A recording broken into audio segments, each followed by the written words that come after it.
যে অন্তর্বর্তী সরকার পলায়নের পর যে হলো, মানুষ তো তাদের কাছে অনেক প্রত্যাশা করেছে।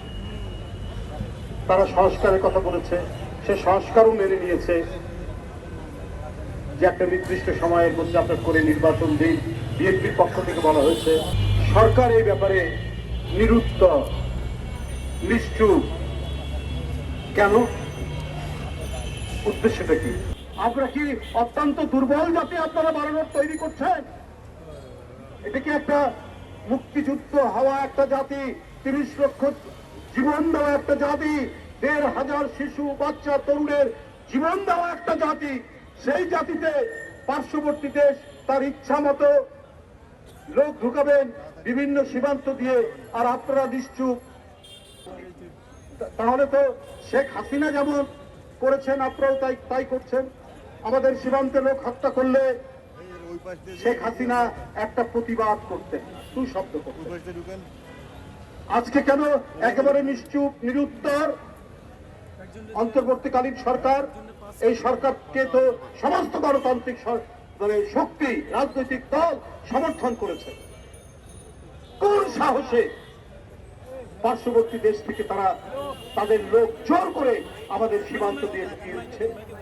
সারা বাংলাদেশে ১,৫০০-এর মতো এই বাচ্চা শিশু কিশোরদের রক্ত ঝরিয়েও ক্ষমতায় থাকতে চান শেখ হাসিনা। তাহলে উনার চামচারা বলে বেড়াতো উনি নাকি তাহাজ্জুদের নামাজ পড়তেন। ও নিজেও বলেছে তাহাজ্জুদের নামাজ পড়ে।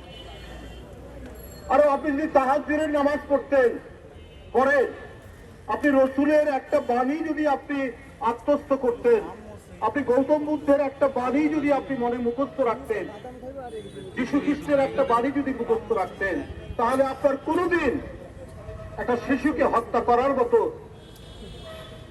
মনোভাব আপনার হতো না, অভিপ্রায় আপনার হতো না।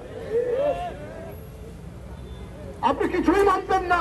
লোক দেখানো নামাজ, লোক দেখানো তাহাজ্জুদের কথা বলতে। কিন্তু আজকে এই যে ফ্যাসিবাদের যে উত্থান এবং তাদের যে পলায়ন, এই পলায়ন এর মধ্যে যে অন্তর্বর্তী সরকার পলায়নের পর যে হলো, মানুষ তো তাদের কাছে অনেক প্রত্যাশা করেছে। তারা সংস্কারের কথা বলেছে, সে সংস্কারও মেনে নিয়েছে যে একটা নির্দিষ্ট সময়ের মধ্যে আপনার করে নির্বাচন দিন। বিএনপির পক্ষ থেকে বলা হয়েছে, আরো অনেকে বলেছে, এমনকি বিভিন্ন সাংস্কৃতিক সংগঠনও কিন্তু এই কথাগুলো বলেছে। আজকেও আমি পেপারে দেখলাম কবিতা পরিষদ নাকি তারাও দ্রুত নির্বাচনের কথা বলেছে। তো সরকার এই ব্যাপারে নিরুত্তর, নিশ্চুপ। কেন? উদ্দেশ্যটা কি? এখন তো মানুষ ধীরে ধীরে নানা ধরনের সন্দেহ করেছে।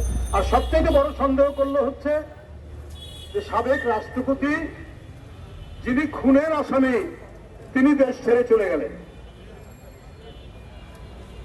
আপনার গোয়েন্দা সংস্থা ডিজিএফআই, গোয়েন্দা সংস্থা জাতীয় নিরাপত্তা, জাতীয় গোয়েন্দা সংস্থা এনএসআই, এরা ক্লিয়ারেন্স না দিলে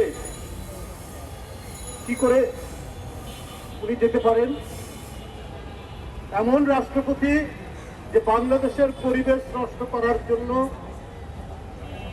যার বিচার হওয়া উচিত, আমাদের হাওর পাওর, আমাদের খাল বিল, আজকে আন্তর্জাতিকভাবে মানুষ আন্দোলন করছে এগুলো রক্ষার জন্য, তিনি তার এলাকা কিশোরগঞ্জ না, কিশোরগঞ্জের বিশাল হাওরের মধ্যে বিশাল এক রাস্তা বানিয়েছেন তার বাড়ি বানানোর, তার বাড়িতে পৌঁছানোর জন্য। এই হচ্ছে সাবেক রাষ্ট্রপতি। কারণ উনি ফ্যাসিবাদের প্রতিনিধি, উনি রাষ্ট্রপতি, কিন্তু উনি তো শেখ হাসিনার কথাই চলতেন। অতএব শেখ হাসিনার যা মাইন্ডসেট, যা মানসিকতা, উনারও তাই মানসিকতা, দুইজনের মধ্যে তো পার্থক্য হবে না। তাহলে সেই ব্যক্তি চলে গেলেন, তার তো লাল পাসপোর্ট আছে, এটা কি সরকার জানতো না?